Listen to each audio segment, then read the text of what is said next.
اللہ پاک قرآن مجید میں فرماتے ہیں ان الذین قالوا ربنا اللہ ثم استقاموا، جنہوں نے کہا کہ اللہ ہمارا رب ہے اور پھر وہ اس پر ڈٹ گئے، پھر اس پر وہ کہا تو ڈٹ گئے، کھڑے ہو گئے، نہیں اللہ ہی رب ہے، اللہ ہی دینے والا، اللہ ہی مالک، اللہ ہی ہمارا رازق ہے، رب ہی ہمارا سب کچھ، جب ڈٹ گئے تو فرمایا تتنزل علیہم الملائکہ، پھر میں ان کی مدد کے لیے آسمان سے فرشتوں کا نزول فرمایا کرتا ہوں۔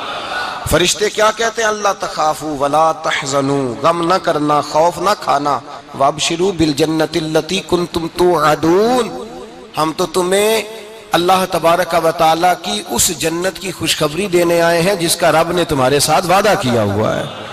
پھر فرشتوں کا نزول ہوتا ہے، لیکن شرط کیا ہے کہ ایمان لائے، اور پھر ایمان پر پھر یہ نہ سوچے کہ وہ کس طرح دے گا، وہ کیسے عطا کرے گا، وہ میری مدد کس طرح کرے گا، نظام کیسے چلے، ڈٹ جائے کہے میرے اللہ کا حکم ہے تو میں نے حلال ہی کھانا ہے، میرے رب کا حکم ہے تو میں نے تھوڑے پہ ہی گزارا کرنا ہے، میرے مالک کا حکم ہے تو میں نے اپنی جیب دیکھنی یا دوسرے کی نہیں دیکھنی، میرے رب کا حکم ہے تو میں نے اس کی اطاعت میں رہنا۔ جب ڈٹ جائے گا اللہ کے احکامات پر، جب ڈٹ جائے گا تو اللہ فرماتا ہے پھر میں تیری مدد کے لیے فرشتوں کا نزول کروں گا۔ نبی پاک صلی اللہ علیہ وسلم نے فرمایا دو دولتیں اگر کسی کو اللہ دے دے تو سمجھے اللہ نے اسے دنیا کی سب سے زیادہ دولت عطا فرما دی۔ دو دولتیں، دو قسم کا مال اگر اللہ کسی کو دے دے، دو قسم۔ یا رسول اللہ صلی اللہ علیہ وسلم وہ دولت کون سی ہے؟ تو حضور نے یہ نہیں فرمایا کہ اگر اللہ تبارک و تعالیٰ اسے سونا دے دے، چاندی دے دے، پیسے دے دے، جائیداد دے دے، اولاد دے دے، یہ نہیں۔ دیکھیے حضور نے دولت کس کو کہا؟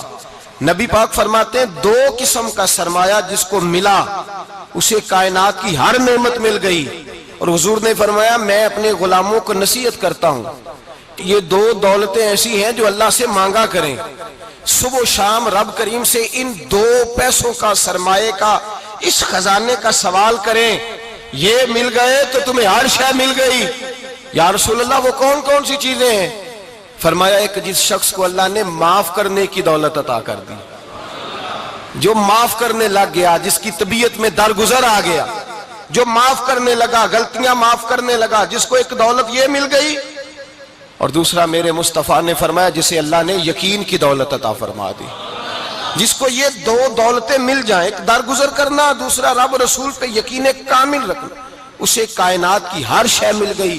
میرے نبی پاک نے فرمایا جب بھی دعا مانگو خدا سے یہ دو نعمتیں مانگا کرو، عرض کیا کرو اے اللہ درگزر کی دولت عطا فرما، اے اللہ تو ہمیں یقین کی دولت عطا فرما، ایمان کی قوت اور پختگی نصیب فرما۔ میرے بھائی حضور نے فرمایا مانگ کے لو۔ کمزور ایمان والا شخص کسی کام کا نہیں ہوتا۔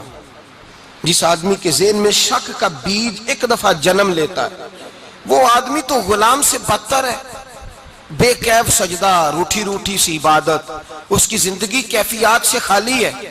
جس شخص کو پتہ چل جائے نا لوگ میرے مخالف ہیں، اس کا تو سجن رہتا ہی کوئی نہیں۔ اصل بات یہ ہوتی ہے کہ یہاں سوچ بیٹھا ہے کہ دنیا میرے خلاف ہے، یہاں مخالفت یہاں بیٹھ گئی ہے، دو بندے باتیں کر رہے ہیں تو پریشان ہے، میرے خلاف ہی لگے ہوئے ہیں، میری ہی بات ہو رہی ہے، کیونکہ اصل تکلیف کہاں ہے؟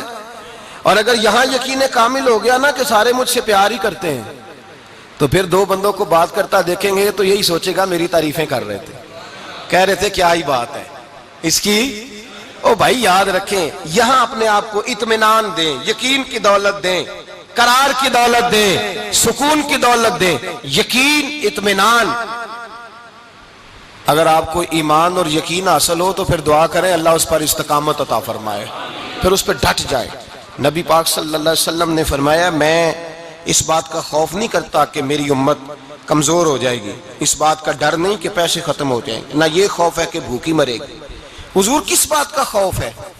تو نبی پاک نے فرمایا خوف یہ ہے کہ ان کا یقین کمزور ہو جائے گا، ان کا یقین۔ بخاری مسلم میں میرے مصطفیٰ نے فرمایا ہے کہ جو جمعے والے دن سب سے پہلے آئے گا اس کے نبی کا وعدہ ہے اللہ اسے اپنے رستے میں اونٹ خیرات کرنے کا ثواب عطا فرمائے گا۔ یہ ہے حضور کی زبان پر اعتبار، یہ ہے اللہ کے وعدے پر اعتبار، اللہ کے وعدے پر اعتبار۔ او میرے بھائی اگر تجھے کہہ دیا میری طرح کے ایک نکمے آدمی نے کہ یہاں اونٹ بندھا ہوا ہے، رات گیا نہیں ادھر ہی رہا ہے، اور اگر تجھے آمنہ کے لال نے کہا کہ اونٹ ملے گا اگر تجھے حضرت ختیجہ کے سرتاج کہتے ہیں اونٹ ملے گا، میری طرح کو تو پتہ نہیں کتنے لوگ ہیں کیا کچھ کہہ جاتے ہیں۔ مصطفیٰ کا تو فرمان یہ ہے کہ اللہ کائنات کے اصول بدل دیتا ہے، مصطفیٰ کی بات پوری کر دیتا ہے۔ یقین تو کر اس محبوب کی بات پر، ساڈے نبی دی زبان ساڈے واسطے یقین کی کمی آ گئی، تیرے رسول کا وعدہ ہے تو آ جا۔ اور دیکھیں جن کو یقین تھا ان کا رنگ ہی نرالا تھا۔